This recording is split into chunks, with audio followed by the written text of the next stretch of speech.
आज का टॉपिक है द्रौपदी की इकलौती बेटी ने रचाई थी ऐसी शादी जिससे श्री कृष्ण और पांडव का रिश्ता हमेशा के लिए बदल गया। दोस्तों, आप सोच रहे होंगे कि द्रौपदी की क्या कोई बेटी भी थी? तो जी हाँ दोस्तों, आप सही सोच रहे हैं, उनकी एक बेटी भी थी। आज मैं उसी टॉपिक पर बातें करने वाली हूँ। वीडियो बहुत ही रहस्यमय होने वाली है, तो वीडियो के अंत तक जरूर बने रहिएगा।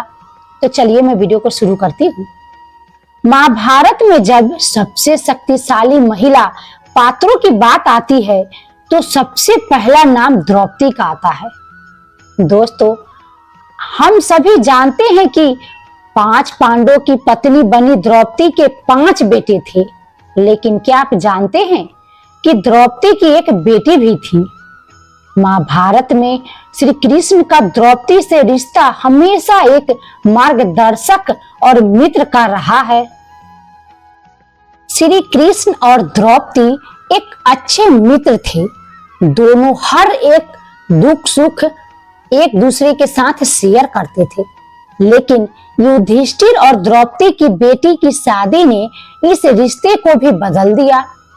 तो आइए आपको इसके बारे में मैं बताती हूँ कि कैसे दोनों के रिश्ते को बदल दिया। पांडवों ने द्रौपदी से विवाह किया, जो पांचाल नरेश द्रुपद की पुत्री और धृष्ट धूम्न की जुड़वा बहन थी। द्रौपदी के 5 पांडवों से एक एक पुत्र हुआ। युधिष्ठिर से जन्मे पुत्र का नाम प्रतिविंध्य था। भीम और द्रौपदी के पुत्र का नाम सूत सोम था और अर्जुन और द्रौपदी के पुत्र का नाम श्रुतकीर्ति था। नकुल के पुत्र शतानिक और सहदेव के पुत्र का नाम श्रुतकर्मा था। द्रौपदी के अलावा अर्जुन ने 3 और विवाह किए थे। उन्होंने नाग राजकुमारी उलूपी, दक्षिणी तटीय राज्य मणिपुर की राजकुमारी चित्रांगदा और श्री कृष्ण की बहन सुभद्रा से विवाह किया था। इन तीनों से अर्जुन को एक एक पुत्र की प्राप्ति हुई, जिनके नाम क्रमशः इरावन, बभ्रुवाहन और अभिमन्यु थे। नकुल ने चेदी राज्य की करेणुमति से विवाह किया और उनके एक पुत्र का नाम निर्मित्र था। सहदेव ने मद्र देश के राजा धूतिमान की पुत्री विजया से विवाह किया था। इन दोनों के एक पुत्र का नाम सुहोत्र था।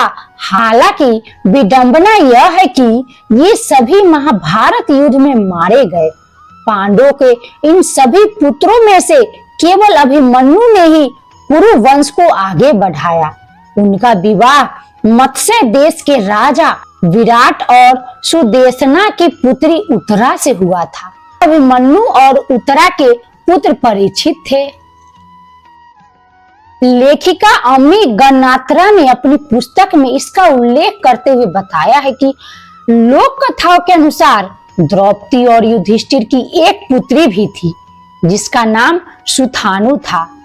दोस्तों, कहा जाता है कि युद्ध के बाद उसका विवाह श्री कृष्ण और सत्यभामा के पुत्र भानु से हुआ था। इस कथा के अनुसार श्री कृष्ण, जिनकी बहन से अर्जुन ने विवाह किया था, द्रौपदी और युधिष्ठिर की पुत्री के ससुर भी थे। लेकिन महर्षि वेद व्यास की महाभारत में द्रौपदी की पुत्री का कोई उल्लेख नहीं है। महाभारत में दुर्योधन के केवल एक पुत्र लक्ष्मण का विशेष उल्लेख है, लेकिन श्रीमद् भागवत पुराण में दुर्योधन के पुत्र लक्ष्मण और पुत्री लक्ष्मणा का भी उल्लेख है, जिनका विवाह श्री कृष्ण के पुत्र सांब से हुआ था। द्रौपदी और पांडवों के विवाह के बारे में कई कहानियां हैं, लेकिन 5 पांडवों की अन्य पत्नियां भी थी। युधिष्ठिर ने सैव्य राजा गोवासन की पुत्री देविका से विवाह किया था। उनसे उन्हें योधेय नाम का पुत्र हुआ। भीम की बात करें तो द्रौपदी के अलावा उनकी 2 पत्नियां थी।